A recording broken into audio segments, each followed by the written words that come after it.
The federal ಕರ್ನಾಟಕದ ವೀಕ್ಷಕರಿಗೆ ಇವತ್ತಿನ ಫೋಕಸ್ ಪುಲರ್ ಕಾರ್ಯಕ್ರಮಕ್ಕೆ ಸ್ವಾಗತ. ನಾನು ಸುಕೇಶ್ ಪಡಿಬಾಗಿಲು. ಪ್ರಿಯ ವೀಕ್ಷಕರೇ, ಕರ್ನಾಟಕದಲ್ಲಿ ಒಂದು ವಿದ್ಯುತ್ ಸಂಚಲನ ನಡೀತಿದೆ. ಅದೇನಂದ್ರೆ, ಕರ್ನಾಟಕದ ವಿದ್ಯುತ್ ಸರಬರಾಜು ವ್ಯವಸ್ಥೆಯನ್ನ ಖಾಸಗಿ ಕಂಪನಿಯೊಂದಕ್ಕೆ ಒಪ್ಪಿಸುವ ವಿಚಾರದಲ್ಲಿ ಪರ ವಿರೋಧ ಅಭಿಪ್ರಾಯಗಳು ವ್ಯಕ್ತವಾಗ್ತಿವೆ. ಬೇಕೋ ಬೇಡ ಅನ್ನುವಂಥ ಚರ್ಚೆಗಳು ನಡೀತವೆ. ಇದಕ್ಕೆಲ್ಲ ಕಾರಣ ಆಗಿರುವಂಥದ್ದು ದಿ ಟಾಟಾ ಪವರ್ ಅನ್ನುವಂತಹ ಕಂಪನಿಯು ಕರ್ನಾಟಕದಲ್ಲಿ ವಿದ್ಯುತ್ ಸರಬರಾಜು ಮಾಡಲು ಆಸಕ್ತಿಯನ್ನು ವಹಿಸಿಕೊಂಡಿದ್ದು, ಅದಕ್ಕೆ ಕರ್ನಾಟಕ ವಿದ್ಯುತ್ ಸರಬರಾಜು ನಿಯಂತ್ರಣ ಆಯೋಗಕ್ಕೆ ಒಂದು ಪತ್ರವನ್ನು ಬರೆದಿದೆ. ರಾಜ್ಯದ ಸುಮಾರು 15ಕ್ಕೂ ಹೆಚ್ಚು ಜಿಲ್ಲೆಗಳಲ್ಲಿ ವಿದ್ಯುತ್ ಸರಬರಾಜು ಮಾಡೋದಕ್ಕೆ ನಮಗೆ ಅವಕಾಶ ಕೊಡಬೇಕು, ಆ ಒಂದು ಗುತ್ತಿಗೆಯನ್ನು ಕೊಡಬೇಕನ್ನುವಂತಹ ಮನವಿಯನ್ನು ಮಾಡಿಕೊಂಡಿದೆ. ಹೀಗಾಗಿ ಈ ಒಂದು ಪ್ರತಿಭಟನೆ ಪರ ವಿರೋಧ ಚರ್ಚೆಗಳಿಗೆ ಅದು ಕಾರಣ ಆಗಿದೆ. ವೀಕ್ಷಕರೇ, ನಮ್ಮ ಇವತ್ತಿನ ಫೋಕಸ್ ಪುಲರ್ ಕಾರ್ಯಕ್ರಮದಲ್ಲಿ ನಾವೀಗ ಈ ಒಂದು ಖಾಸಗಿ ಕಂಪನಿಗೆ ವಹಿಸ್ಕೊಡೋದ್ರಿಂದ ಆಗುವಂಥ ನಷ್ಟಗಳೇನು, ಸಾಧಕ ಬಾಧಕಗಳೇನು, ಯಾರಿಗೆ ನಷ್ಟ, ಬಡ ಮತ್ತು ಮಧ್ಯಮ ವರ್ಗಕ್ಕೆ ನಷ್ಟ ಆಗುತ್ತಾ, ವ್ಯವಸ್ಥೆಯಲ್ಲಿ ಸುಧಾರಣೆ ಆಗುತ್ತಾ, ಅಥವಾ ಒಟ್ಟು ಅದರಿಂದ ಆಗುವಂಥ ಬದಲಾವಣೆಗಳೇನು, ಇನ್ನಿತ್ಯಾದಿ ವಿಚಾರಗಳ ಬಗ್ಗೆ ಚರ್ಚೆ ನಡೆಸೋಣ ಪ್ರಿಯ ವೀಕ್ಷಕರೇ.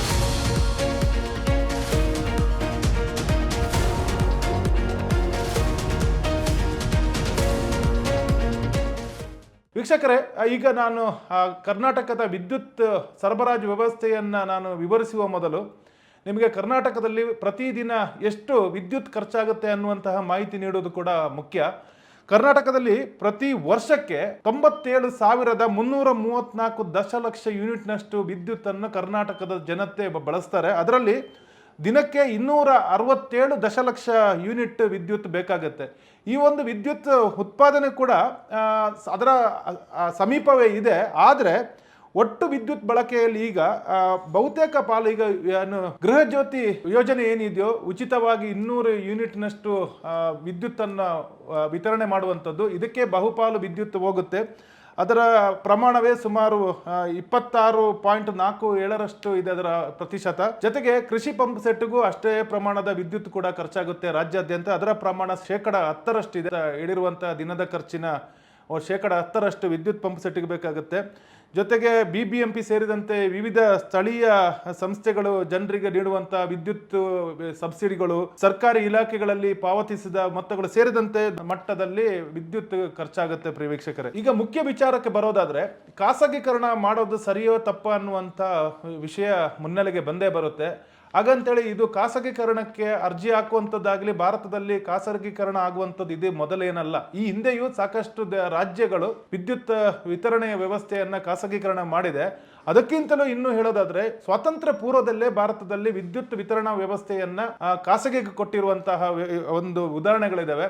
ನಾನು ಮೊದಲಾಗಿ ಹೇಳೋದಾದ್ರೆ, ಕಲ್ಕತ್ತಾ, ಹೈದರಾಬಾದ್, ದಿಲ್ಲಿ, ಬಾಂಬೆ ಮತ್ತು ಜಮ್ಶೆಡ್ಪುರ ಏನು ಗುಜರಾತದ್ದು, ಈ 4-5 ಪ್ರದೇಶಗಳಲ್ಲಿ ಸ್ವಾತಂತ್ರ್ಯ ಪೂರ್ವದಲ್ಲಿ ಕೆಲವು ಖಾಸಗಿ ಕಂಪನಿಗಳು ಆ ಪ್ರದೇಶಕ್ಕೆ ವಿದ್ಯುತ್ ಸರಬರಾಜನ್ನು ಮಾಡುವಂಥ ವ್ಯವಸ್ಥೆಯನ್ನ ಮತ್ತು ಗುತ್ತಿಗೆಯನ್ನು ಪಡ್ಕೊಂಡಿತ್ತು. ನಂತರ ಅದು ಕೊನೆಗೊಂಡಿತ್ತು. ಸ್ವಾತಂತ್ರ್ಯ ನಂತರದಲ್ಲಿ ಸರ್ಕಾರವೇ ವಿದ್ಯುತ್ ಸರಬರಾಜು ಮಾಡುವ ಒಂದು ವ್ಯವಸ್ಥೆಯನ್ನ ತನ್ನ ತೆಕ್ಕೆಗೆ ತೆಗೆದುಕೊಂಡು ಅದನ್ನು ಜನರಿಗೆ ವಿತರಣೆ ಮಾಡುವಂಥ ಕೆಲಸವನ್ನು ಮಾಡ್ತಾ ಇತ್ತು. ಆದರೆ 1993ರ ನಂತರ ಈ ಒಂದು ವ್ಯವಸ್ಥೆ ಬದಲಾಯಿತು. 1993ರಲ್ಲಿ ಉತ್ತರ ಪ್ರದೇಶ, 99ರಲ್ಲಿ ಒಡಿಶಾ, 2002ರಲ್ಲಿ ದಿಲ್ಲಿ ಮತ್ತು 2020ರಲ್ಲಿ ಚಂಡೀಗಢದಲ್ಲಿ ಖಾಸಗಿ ಕಂಪನಿಯವರು ವಿದ್ಯುತ್ ವಿತರಣೆ ಮಾಡ್ತಾ ಇದ್ದಾರೆ. ಸದ್ಯ ನಾವು ಒಟ್ಟು ಹೇಳೋದಾದರೆ 12 ಖಾಸಗಿ ಕಂಪನಿಗಳು ದೇಶದಲ್ಲಿ ಈ ಒಂದು ವಿದ್ಯುತ್ ಸರಬರಾಜು ವ್ಯವಸ್ಥೆಯನ್ನು ಮಾಡುವ ಒಂದು ಕೆಲಸವನ್ನು ಮಾಡ್ತಾ ಇದ್ದು, ಬೇರೆ ಬೇರೆ ರಾಜ್ಯಗಳಲ್ಲಿ ಮತ್ತು ಬೇರೆ ಬೇರೆ ಪ್ರದೇಶಗಳಲ್ಲಿ ವಿದ್ಯುತ್ ಸರಬರಾಜು ವ್ಯವಸ್ಥೆಯನ್ನು ಮಾಡ್ತಾ ಇದೆ. ಒಟ್ಟು ಫಲಿತಾಂಶ ಏನೆಂದರೆ, ಈ ಒಂದು ಖಾಸಗಿ ವ್ಯವಸ್ಥೆಗೆ ನೀಡಿದ ಬಳಿಕ ಸರ್ಕಾರದ ವ್ಯವಸ್ಥೆಯಲ್ಲಿ ಪ್ರಾಧಿಕಾರದ ಅಡಿಯಲ್ಲಿ ಏನಿತ್ತೋ ಅದರಿಂದ ಅದು ಲಾಭದ ಕಡೆಗೆ ಸಾಗಿದೆ ಅನ್ನುವಂಥ ಅಂಕಿಅಂಶ ಬೇರೆ ಬೇರೆ ಕಡೆ ವ್ಯಕ್ತವಾಗಿದೆ. ಹೀಗಾಗಿ ಈ ಒಂದು ಖಾಸಗಿ ಮಾಡುವಂತಹ ಒಂದು ಪ್ರಕ್ರಿಯೆ ಕರ್ನಾಟಕದಲ್ಲಿ ಮೊದಲು ಅಲ್ಲ ಅನ್ನುವಂಥದ್ದು ಮಾತ್ರ ಸ್ಪಷ್ಟಪಡಿಸಬೇಕಾಗಿದೆ. ಈಗ ಮೊದಲಾಗಿ ನೋಡಬೇಕಾಗಿರೋದು ಈ ಒಂದು ವ್ಯವಸ್ಥೆಗೆ ಕಾರಣ ಏನು ಅನ್ನುವಂಥದ್ದು. ಯಾಕಂದ್ರೆ ನಾವು ವಿದ್ಯುತ್ ಸರಬರಾಜು ವ್ಯವಸ್ಥೆಯನ್ನ ನಾವು ನೋಡಿರ್ತೀವಿ.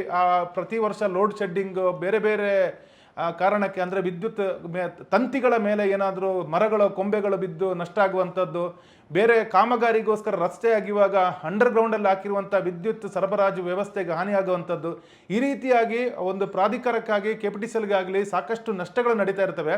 ಜೊತೆಗೆ ಸಿಬ್ಬಂದಿಯ ಕೊರತೆ ಅನ್ನುವಂಥದ್ದು ಈ ವಿದ್ಯುತ್ ಸರಬರಾಜು ವ್ಯವಸ್ಥೆಗೆ ದೊಡ್ಡ ಶಾಪ. ನೀವು ಕೆಲವು ಸಲ ನೀವೇ ಎಲ್ಲಾದರೂ ವಿದ್ಯುತ್ ತೊಂದರೆ ಆದಾಗ ಏನಾದರೂ ಫೋನ್ ಮಾಡಿ ಕೇಳಿದ್ರೆ ಸಿಬ್ಬಂದಿಯ ಕೊರತೆ ಇದೆ, ನಾವು ಸರಿಪಡಿಸ್ತೀವಿ ಅಂತ ಹೇಳೋದಿದೆ, ಮತ್ತು ಅದಕ್ಕೆ ಸಮಯ ತೆಗೆದುಕೊಂಡು ಸಾಕಷ್ಟು ವಿಳಂಬ ಆಗುವಂತ ಕೂಡ ನಡೀತಾನೆ ಇದೆ. ಇನ್ನು ಹೇಳೋದಾದ್ರೆ ಪ್ರಸ್ತುತ ವಿದ್ಯುತ್ ಪ್ರಸರಣ ನಿಗಮ ಏನು KPTCL ಅಂತ ಹೇಳ್ತೇವೆ, ಅದರ ಅಡಿಯಲ್ಲಿ ಹಲವಾರು ಎಸ್ಕಾಂಗಳು ಕೆಲಸ ಮಾಡ್ತವೆ. ಮೇಜರ್ ಆಗಿ 5 ಎಸ್ಕಾಂಗಳು ಇದರಲ್ಲಿ ಕಾರ್ಯನಿರ್ವಹಿಸ್ತವೆ. ಅದರಲ್ಲಿ ಸಾವಿರಾರು ಹುದ್ದೆಗಳು ಇನ್ನೂ ಭರ್ತಿ ಸಾಧ್ಯ ಆಗಿಲ್ಲ. ಜೊತೆಗೆ ಈ 5 ವಿದ್ಯುತ್ ಸರಬರಾಜು ಕಂಪನಿಗಳು 2026 ಜನವರಿ ಅಂತ್ಯದೊಳಗೆ 42,750 ಕೋಟಿ ರೂಪಾಯಿಯ ದೀರ್ಘಾವಧಿ ಸಾಲದ ಹೊರೆಯನ್ನ ಹೊಂದ್ಕೊಂಡಿದೆ. ಇದು ಬಹಳ ದೊಡ್ಡ ಮೊತ್ತ ಮತ್ತು ಅದಕ್ಕೆ ಆರ್ಥಿಕವಾಗಿ ದೊಡ್ಡ ಮಟ್ಟಿನ ಹೊರೆಯಾಗುವಂಥದ್ದು ಕರ್ನಾಟಕದ ಜನತೆಯ ಗಮನಕ್ಕಿದೆ. ಈ ಒಂದು ಸಾಲದ ಹೊರೆ ಒಂದು ಕಡೆ ಆದರೆ, ಈ ನಗರಾಭಿವೃದ್ಧಿ, ಗ್ರಾಮೀಣಾಭಿವೃದ್ಧಿ ಸೇರಿದಂತೆ ವಿವಿಧ ಸರ್ಕಾರಿ ಇಲಾಖೆಗಳೇ ವಿದ್ಯುತ್ ಕಂಪನಿಗಳಿಗೆ ಬರೋಬ್ಬರಿ 12,000 ಕೋಟಿ ರೂಪಾಯಿ ಬಿಲ್ಲು ಪಾವತಿಯನ್ನು ಉಳಿಸ್ಕೊಂಡಿದೆ. ಇದರ ಮೂಲಕನೇ ಬಹುಪಾಲು ನಷ್ಟ ಈ ವಿದ್ಯುತ್ ಸರಬರಾಜು ಎಸ್ಕಾಂಗಳಿಗೆ ಆಗ್ತಿದೆ ಅನ್ನೋಂಥದ್ದು ಸ್ಪಷ್ಟ. ಈಗ ನೆಲಕ್ಕೆ ಬಿದ್ದವರಿಗೆ ನೆತ್ತಿಗೊಂದು ಕಲ್ಲು ಅನ್ನುವಂಥ ಮಾತು ಇದೆ. ಹೀಗಾಗಿ ವಿದ್ಯುತ್ ವಿತರಣಾ ಕಂಪನಿಗಳ ಸಾಲ ದಿನದಿಂದ ದಿನಕ್ಕೆ ಬೆಳೀತಾನೆ ಹೋಗ್ತಾ ಇದೆ ಮತ್ತು ನಷ್ಟದ ಸುಳಿಯಿಂದ ಅದಕ್ಕೆ ಹೊರಗೆ ಬರೋಕ್ಕೆ ಸಾಧ್ಯನೇ ಆಗ್ತಿಲ್ಲ. ಸರ್ಕಾರಿ ಇಲಾಖೆಗಳೇ ಸಾವಿರಾರು ಕೋಟಿ ರೂಪಾಯಿ ಬಾಕಿ ಉಳಿಸಿಕೊಂಡಿರೋ ಕಾರಣ ಅದರ ವಸೂಲಿ ಪ್ರಕ್ರಿಯೆ ಕೂಡ ಅಷ್ಟು ಸುಲಭ ಆಗಿಲ್ಲ. ಹೀಗಾಗಿ ದಿನದಿಂದ ದಿನಕ್ಕೆ ಈ ಒಂದು ಸಾಲದ ಪ್ರಮಾಣ ಹೆಚ್ಚುವ ಜೊತೆಗೆ ಖಾಸಗೀಕರಣದ ಕಡೆ ಗಮನ ಕೊಡುವಂಥ ವಿಷಯ ಮುನ್ನೆಲೆಗೆ ಬರ್ತಾ ಇದೆ. ಇನ್ನೊಂದು ಪ್ರಮುಖ ವಿಚಾರವನ್ನು ನಾನು ಇಲ್ಲಿ ಹೇಳಬೇಕಾಗಿದೆ. ಕರ್ನಾಟಕ ವಿದ್ಯುತ್ ಕಾಯ್ದೆ 2003ರ ಸೆಕ್ಷನ್ 14 ಮತ್ತು 15ರ ಅಡಿಯಲ್ಲಿ ಖಾಸಗಿ ಕಂಪನಿಗಳಿಗೆ ವಿದ್ಯುತ್ ವಿತರಣಾ ಜವಾಬ್ದಾರಿಯನ್ನ ಕೊಡಬಹುದಾದಂಥ ಎಲ್ಲ ಅವಕಾಶಗಳಿವೆ. ಹಾಗಾಗಿ ಪ್ರಸ್ತುತ ನಿರ್ವಹಿಸುತ್ತಿರುವ ಏನು ಬೇರೆ ಬೇರೆ ವಿದ್ಯುತ್ ಸರಬರಾಜು ವ್ಯವಸ್ಥೆಗಳಿದಾವೋ ಅದನ್ನು ಈಗ ಟಾಟಾ ಪವರ್ ಏನು ಕೇಳ್ಕೊಂಡಿದೆ ಅದಕ್ಕೆ ಕೊಡುವಂಥ ಅವಕಾಶ ಕಾಯ್ದೆ ಅಡಿಯಲ್ಲಿ. ಹೀಗಾಗಿ ಕೊಡಬಹುದಾ ಕೊಡಬಾರ್ದ ಅನ್ನೋ ಚರ್ಚೆಯ ಹೊರತಾಗಿಯೂ ಅವಕಾಶಗಳಿದೆ ಅನ್ನುವಂಥದ್ದು ಖಾತರಿ. ಆದರೆ ಇಲ್ಲಿ ಪ್ರಮುಖವಾಗಿ ಬಂದಿರುವಂಥದ್ದು ಸುಮಾರು 52,000ದಷ್ಟು ಸಿಬ್ಬಂದಿಗಳು ಈಗಾಗಲೇ ಬೇರೆ ಬೇರೆ ಎಸ್ಕಾಂಗಳಲ್ಲಿ ಮತ್ತು KPTCL ಅಂಡರಲ್ಲಿ ಕರ್ತವ್ಯ ನಿರ್ವಹಿಸ್ತಾ ಇದ್ದಾರೆ. ಅವರ ಬದುಕು ಮತ್ತು ಅವರ ನೌಕರಿಯ ವಿಚಾರ ಏನು ಅನ್ನುವಂಥದ್ದು ಈಗ ದೊಡ್ಡ ಪ್ರಶ್ನೆಯಾಗಿ ಉಳಿದಿದೆ ವೀಕ್ಷಕರೇ. ಟಾಟಾ ಪವರ್ ಯಾವುದೆಲ್ಲ ಜಿಲ್ಲೆಗಳಲ್ಲಿ ವಿದ್ಯುತ್ ಸಂಪರ್ಕ ವಿತರಣೆ ಮಾಡೋದಕ್ಕೆ ಒಪ್ಕೊಂಡಿದೆ ಅಥವಾ ಮನವಿ ಮಾಡಿಕೊಂಡಿದೆ ಅನ್ನುವಂಥ ವಿಚಾರ ನೋಡಿದ್ರೆ ನನ್ನಲ್ಲಿ ಒಂದು ಪಟ್ಟಿ ಇದೆ, ಅದನ್ನು ನಿಮ್ಗೆ ಹೇಳ್ತೀನಿ. ಜಿಲ್ಲೆಗಳ ವಿವರ ಹೀಗಿದೆ: ಧಾರವಾಡ, ಬೆಂಗಳೂರು ಗ್ರಾಮೀಣ, ಚಿಕ್ಕಬಳ್ಳಾಪುರ, ಕೋಲಾರ, ರಾಮನಗರ, ತುಮಕೂರು, ಚಿತ್ರದುರ್ಗ, ಶಿವಮೊಗ್ಗ, ದಕ್ಷಿಣ ಕನ್ನಡ, ಉಡುಪಿ, ಮೈಸೂರು, ಚಾಮರಾಜನಗರ, ಹಾಸನ, ಬೆಳಗಾವಿ ಮತ್ತು ಉತ್ತರ ಕನ್ನಡ ಜಿಲ್ಲೆಯಲ್ಲಿ ವಿದ್ಯುತ್ ಸರಬರಾಜಿನ ಹೊಣೆಗಾರಿಕೆಯನ್ನು ನಾವು ವಹಿಸಿಕೊಳ್ತೇವೆ ಅಂತ ಟಾಟಾ ಪವರ್ KRCLಗೆ ಮನವಿ ಸಲ್ಲಿಸಿದೆ ವೀಕ್ಷಕರೇ. ಈಗ ಕರ್ನಾಟಕದ ವಿದ್ಯುತ್ ಉತ್ಪಾದನೆಯ ಪ್ರಮಾಣ ಎಷ್ಟಿದೆ ಅನ್ನುವಂಥ ಮಾಹಿತಿಯನ್ನು ನಾನು ನಿಮಗೆ ಕೊಡ್ತೀನಿ.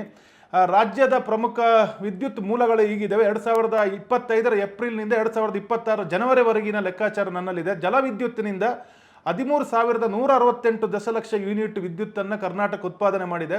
ಉಷ್ಣ ವಿದ್ಯುತ್ ಸ್ಥಾವರಗಳೇನಿದೆಯೋ ಅದರಿಂದ 15,650 ಯೂನಿಟ್ನಷ್ಟು ವಿದ್ಯುತ್ತನ್ನು ಉತ್ಪಾದನೆ ಮಾಡಲಾಗಿದೆ. ಇನ್ನು ಪವನ ವ್ಯವಸ್ಥೆ ಏನು ಫ್ಯಾನ್ ಹಾಕ್ಕೊಂಡು ಗಾಳಿಯ ಶಕ್ತಿಯಿಂದ ಏನು ಪಡಿತೇವೋ ಅದು 9,722 ಯೂನಿಟ್ ನಷ್ಟು ವಿದ್ಯುತ್ತನ್ನು ಪಡೆಯಲಾಗಿದೆ. ಅದರ ಜೊತೆಗೆ ಸೌರ ವಿದ್ಯುತ್, ಈಗ ಸೋಲಾರ್ ಪವರ್ ಕೂಡ ದಿನದಿಂದ ದಿನಕ್ಕೆ ಬೆಳೀತಾ ಇದೆ. ಅದರಿಂದ 9,566 ಯೂನಿಟ್ನಷ್ಟು ಪಡಿತಾ ಇದೆ. ಜೊತೆಗೆ ಕೇಂದ್ರದ ಪಾಲಿನಿಂದ 22,067 ಯೂನಿಟ್ ವಿದ್ಯುತ್ತನ್ನು ಪಡಿತಾ ಇದೆ. ಜೊತೆಗೆ ಒಟ್ಟು ಕರ್ನಾಟಕದಲ್ಲಿ ಒಟ್ಟು 81,758 ದಶಲಕ್ಷ ಯೂನಿಟ್ನಷ್ಟು ವಿದ್ಯುತ್ ಉತ್ಪಾದನೆ ಆಗುತ್ತೆ ಮತ್ತು ಅಷ್ಟು ನಮ್ಮಲ್ಲಿ ಒಂದು ವಿದ್ಯುತ್ ಪೂರೈಕೆ ಮಾಡುವಂಥ ವ್ಯವಸ್ಥೆ ಇದೆ ವೀಕ್ಷಕರೇ. ಇನ್ನು ಕರ್ನಾಟಕ ವಿದ್ಯುತ್ ಪ್ರಸರಣ ನಿಗಮದಲ್ಲಿ ಎಷ್ಟು ನೌಕರರಿದ್ದಾರೆ ಅನ್ನುವಂಥ ಮಾಹಿತಿ ಕೂಡ ಈ ಸಂದರ್ಭದಲ್ಲಿ ಅಗತ್ಯ. ಬೆಸ್ಕಾಂ, ಸೆಸ್ಕಾಂ, ಎಸ್ಕಾಂ, ಜೆಸ್ಕಾಂ ಸೇರಿದಂತೆ ಒಟ್ಟು 87,644 ನೌಕರರು ಬೇರೆ ಬೇರೆ ಕಡೆ ನಿಯುಕ್ತಿಗೊಂಡಿದ್ದಾರೆ. ಆದರೆ ಇವರ ಪೈಕಿ ಈಗ ಸದ್ಯಕ್ಕೆ ಕೆಲಸ ಮಾಡುತ್ತಿರುವವರ ಸಂಖ್ಯೆ 52,251 ಸಿಬ್ಬಂದಿ ಮಾತ್ರ ವೀಕ್ಷಕರೇ. ಒಬ್ಬೊಬ್ಬ ಗುತ್ತಿಗೆದಾರನ ಫರ್ಮ್ ಅಲ್ಲಿ ಕನಿಷ್ಠ ಪಕ್ಷ 10-15 ಜನ ಕೆಲಸ ಮಾಡ್ತಿದ್ದಾರೆ ಅಂದ್ರೆ ಹೆಚ್ಚು ಕಡಿಮೆ 3-3.5 ಲಕ್ಷ ಕುಟುಂಬಗಳು ಕೆಲಸ ಮಾಡ್ತಾ ಇದ್ದಾವೆ. ಇವತ್ತು ಇವರೇನು ನಮ್ಮ ಗುತ್ತಿಗೆದಾರರಿಗೆ ಒಂದು 150 ಕಿಲೋಮೀಟರ್ಗೂ ಗುತ್ತಿಗೆ ಒಂದು ಸಮಾಪನ ವರದಿ ಬೇಡ ಅಂತ ಒಂದು ಕಾನೂನು ತರ್ತಾ ಇದ್ದಾರೆ. ಇದರಿಂದ ಸುಮಾರು 3.5 ಲಕ್ಷ ಕುಟುಂಬಗಳು ಬೀದಿಗೆ ಬೀಳ್ತವೆ. ಈ ಸರ್ಕಾರದವರಿಗೆ ಕೆಲಸ ಕೊಡೋಕೆ ಯೋಗ್ಯತೆ ಇಲ್ಲ. ಈ ಕಡೆ ನಾವು ಸ್ವಂತ ಉದ್ಯೋಗ ಮಾಡ್ತೀವಿ ಅನ್ನೋ ನಮ್ಮನ್ನು ಬಿಡ್ತಾ ಇಲ್ಲ. ಹಾಗಾಗಿ ನಾವು ಈ ವಿದ್ಯುತ್ ಕ್ಷೇತ್ರವನ್ನ ಉಳಿಸ್ಬೇಕು ಮತ್ತೆ ಗ್ರಾಹಕರಿಗೆ ಉತ್ತಮ ಸೇವೆ ಕೊಡಬೇಕು ಅಂದ್ರೆ ನುರಿತ ವಿದ್ಯುತ್ ಗುತ್ತಿಗೆದಾರರು ವೈರಿಂಗ್ ಕೆಲಸ ಮಾಡಿ ಅವರಿಗೆ ಏನೇನು ಸುರಕ್ಷತಾ ವಿಧಾನಗಳನ್ನು ಹೇಳಿಕೊಟ್ಟು ಅದು ಕೆಲಸ ಮಾಡ್ತಾ ಬಂದಿದ್ವಿ ನಾವು. ಈಗಾಗಲೇ ತಾವು ನೋಡಿದಿರಿ, ಸಾಕಷ್ಟು ಅನಧಿಕೃತ ವೈರ್ಮ್ಯಾನ್ಗಳು ಕೆಲಸ ಮಾಡ್ತಕ್ಕಂಥವು ಎಷ್ಟೋ ಕಡೆ ಶಾರ್ಟ್ ಸರ್ಕ್ಯೂಟ್ ಆಗ್ತವೆ, ವಿದ್ಯುತ್ ಅವಘಡಗಳಾಗ್ತವೆ, ಅವ್ರಿಗೆ ಜೀವಹಾನಿ ಕೂಡ ಆಗ್ತಾ ಇದೆ. ನಮ್ಮ ವಿದ್ಯುತ್ ಗುತ್ತಿಗೆದಾರರು ಒಳ್ಳೆ ಕೆಲಸ ಮಾಡಿ ಗ್ರಾಹಕರ ಸುರಕ್ಷತೆಯನ್ನು ಕಾಪಾಡ್ಕೊಂಡ್ ಬಂದಿದ್ವಿ ನಾವು. ನಮಗೆ ಯಾವುದೇ ಕಾರಣಕ್ಕೆ ಈ ಒಂದು ವಿದ್ಯುತ್ ಕ್ಷೇತ್ರದಲ್ಲಿ ಸಮಾಪನ ವರದಿ ಬೇಡ ಅಂತಕ್ಕಂಥ ಪಾಯಿಂಟ್ ಇರ್ಕೂಡ್ದು. 150 ಕಿಲೋಮೀಟರ್ ಒಳಗಡೆ ಇರ್ತಕ್ಕಂಥ ಇದಕ್ಕೆ ಸಿಆರ್ಗಳು ಬೇಡ, ಗುತ್ತಿಗೆದಾರರು ಬೇಡ ಅಂತಕ್ಕಂಥ ಮಾತನ್ನ ಹೇಳಿದ್ದಾರೆ. ಅದಕ್ಕೆ ನಮ್ಮ ವಿರೋಧ ಇದೆ. ಜೊತೆಗೆ ನಾವು ಎಚ್ಚರಿಕೆಯನ್ನು ಕೊಡ್ತಾ ಇದ್ದೀವಿ. ರೈತ ಸಂಘದವರು, ಕನ್ನಡ ಪರ ಸಂಘಟನೆಗಳು, ವಿದ್ಯುತ್ ಗುತ್ತಿಗೆದಾರರು, ಸಾರ್ವಜನಿಕರು ಎಲ್ಲರೂ ಸೇರಿ ನಮ್ಗೇನಾದ್ರು ಅನ್ಯಾಯ ಆಗಿದ್ದ ಪಕ್ಷದಲ್ಲಿ ಪ್ರತಿಭಟನೆ ಉಗ್ರ ಹೋರಾಟ ಮಾಡಿ ರಕ್ತ ದಾನ ಆದ್ರೂ ಚಿಂತೆ ಇಲ್ಲ, ರಕ್ತ ಸೋರಿಕೆ ಆದ್ರೂ ಚಿಂತೆ ಇಲ್ಲ, ನಾವು ಖಂಡಿತ ಬಿಡೋದಿಲ್ಲ. ವೀಕ್ಷಕರೀಗ ಪರ ವಿರೋಧದ ಚರ್ಚೆಗೆ ಬರೋಣ. ಮೊದಲಾಗಿ ನಾನು ಈ ಪರ ಅಂದ್ರೆ ಈ ಖಾಸಗೀಕರಣದ ಪರವಾಗಿ ಏನೇನು ವಾದಗಳಿದೆ ಅನ್ನುವಂಥ ವಿಚಾರವನ್ನು ನಿಮ್ಮ ಮುಂದೆ ಇಡ್ತಾ ಇದ್ದೀನಿ. ಪ್ರಮುಖವಾಗಿ ಪ್ರಸ್ತುತ ಸರ್ಕಾರಿ ವ್ಯವಸ್ಥೆಯಲ್ಲಿ ವಿದ್ಯುತ್ ಕಂಪನಿಗಳು ನಷ್ಟದಲ್ಲಿ, ನಾನು ಹೇಳಿದ್ದೀನಿ ನಷ್ಟದ ಪ್ರಮಾಣವನ್ನು ಕೂಡ ಹೇಳಿದ್ದೀನಿ. ಹಾಗಾಗಿ ಹೊಸ ತಂತ್ರಜ್ಞಾನಗಳು ವಿದ್ಯುತ್ ವಿತರಣಾ ವ್ಯವಸ್ಥೆಯಲ್ಲಿ ಏನೇನೋ ಬರ್ತಿದ್ದೇವೆ ಅಂದರೆ ಮೂಲಸೌಕರ್ಯ ಕೂಡ ಇಂಪಾರ್ಟೆಂಟ್. ನಾವೇನು ಹೇಳ್ತೇವೆ, ಅಂಡರ್ ಗ್ರೌಂಡಲ್ಲಿ ಮಾಡುವಂಥದ್ದಾಗಲಿ, ತಂತಿ ಎಳೆದು ಮಾಡುವಂಥದ್ದಾಗಲಿ, ಹೈ ಟೆನ್ಷನ್ ಲೈನ್ಗಳನ್ನು ಎಳೆಯುವಂಥದ್ದಾಗಲಿ, ಟ್ರಾನ್ಸ್ಫಾರ್ಮರನ್ನು ಇನ್ಸ್ಟಾಲ್ ಮಾಡುವಂಥದ್ದಾಗಲಿ, ಬೇರೆ ಬೇರೆ ವ್ಯವಸ್ಥೆಗಳಲ್ಲಿ ಹೊಸ ತಂತ್ರಜ್ಞಾನಗಳು ಬಂದಿವೆ. ಬೇರೆ ಬೇರೆ ಖಾಸಗಿ ಕಂಪನಿಗಳು ಬೇರೆ ಬೇರೆ, ನಾನು ಏನು ಹೇಳಿದ್ನಲ್ಲ 12 ಕಂಪನಿಗಳೇನಿದೆ ಬೇರೆ ಬೇರೆ ಪ್ರದೇಶಗಳಲ್ಲಿ ಅದನ್ನು ಇನ್ಸ್ಟಾಲ್ ಮಾಡಿ ಅದರ ಮೂಲಕ ವಿದ್ಯುತ್ ಸೋರಿಕೆಯನ್ನು ತಡೆಯುವಂಥ ಕೆಲಸವನ್ನು ಯಶಸ್ವಿಯಾಗಿ ಮಾಡ್ತಾ ಇದೆ. ಆ ಒಂದು ತಂತ್ರಜ್ಞಾನವನ್ನು ಅಳವಡಿಸಿಕೊಳ್ಳೋದಕ್ಕೆ ಈ ಸಾಲದ ಹೊರೆ ನಡುವೆ ಸಾಧ್ಯ ಆಗ್ತಿಲ್ಲ.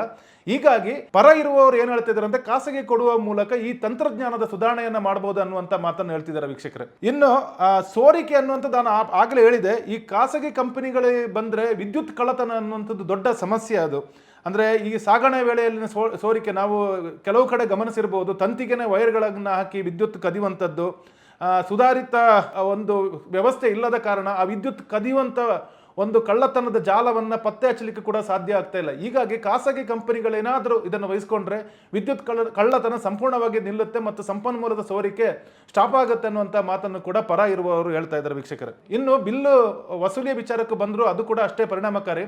ಸರ್ಕಾರಿ ವ್ಯವಸ್ಥೆಯಲ್ಲಿ ನಾನು ಈಗಾಗಲೇ ಹೇಳಿದಂಗೆ ಸಾಕಷ್ಟು ಸರ್ಕಾರಿ ಕಂಪನಿಗಳು, ನಗರಾಭಿವೃದ್ಧಿ ಇಲಾಖೆಗಳು ವಿದ್ಯುತ್ ಬಿಲ್ಲನ್ನು ಉಳಿಸ್ಕೊಂಡಿದೆ, ಜೊತೆಗೆ ಜನರು ಕೂಡ ಉಳಿಸ್ಕೊಂಡಿದ್ದಾರೆ.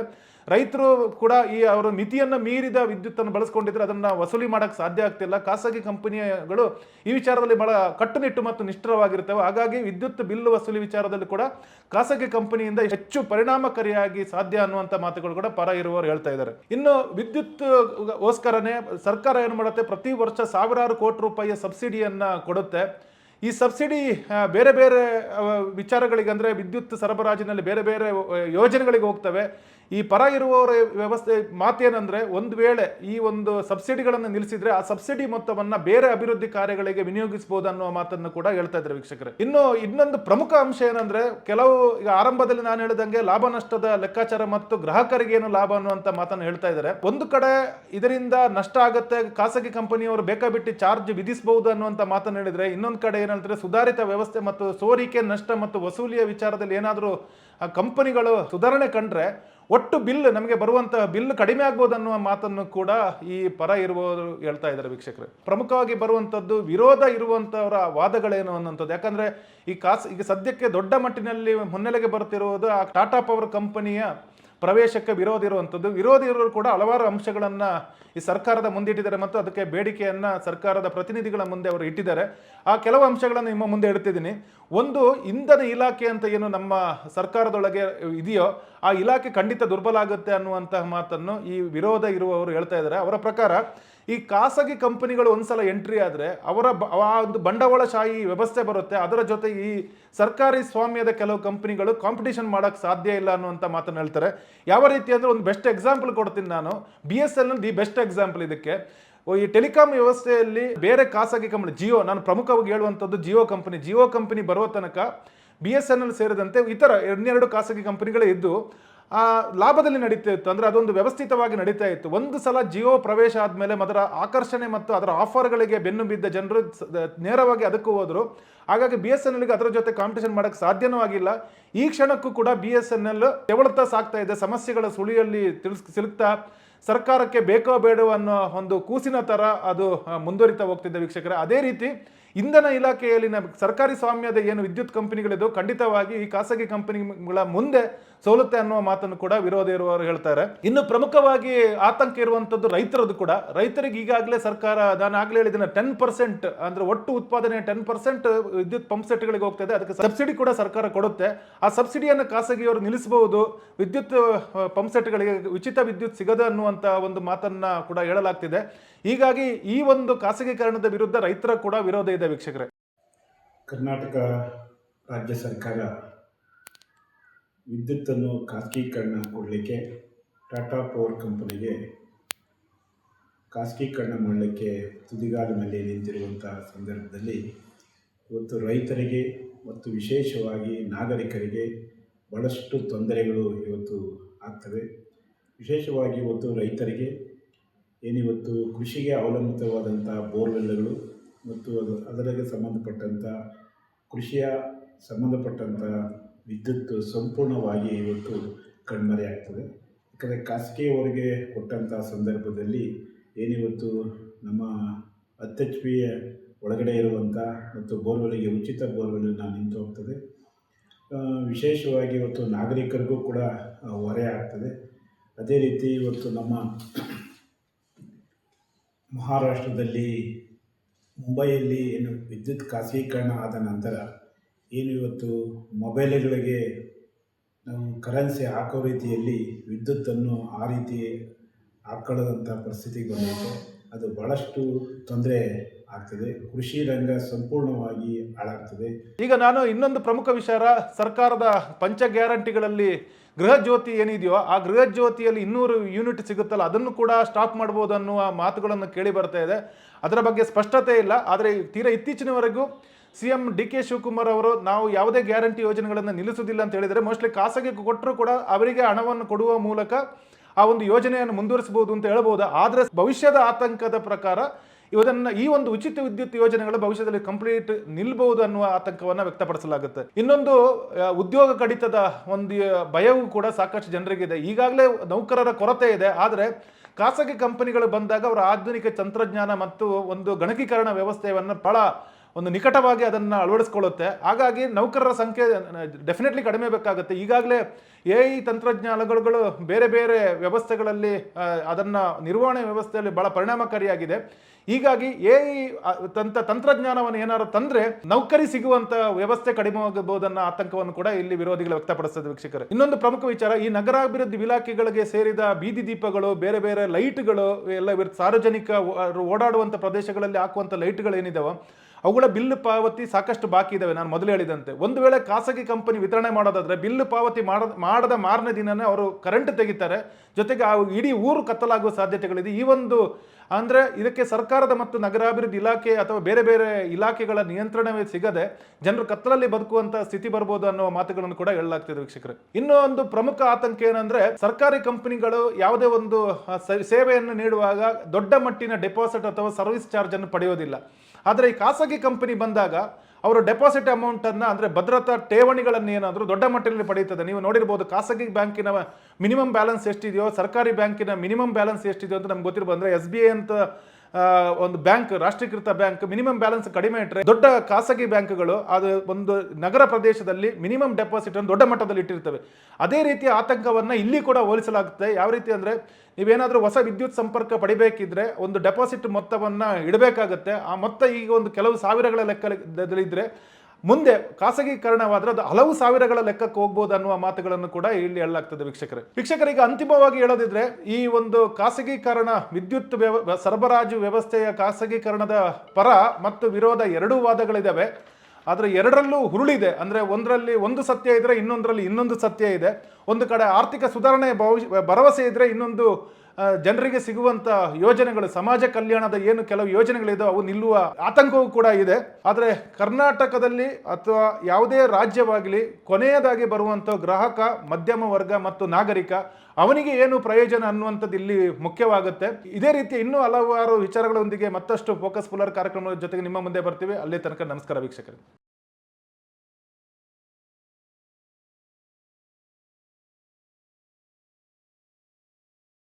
ಹೆಚ್ಚಿನ ಸುದ್ದಿ ಅಪ್ಡೇಟ್ಗೆ ಈಗಲೇ the federal Karnataka YouTube page ಅನ್ನು ಸಬ್ಸ್ಕ್ರೈಬ್ ಮಾಡಿ.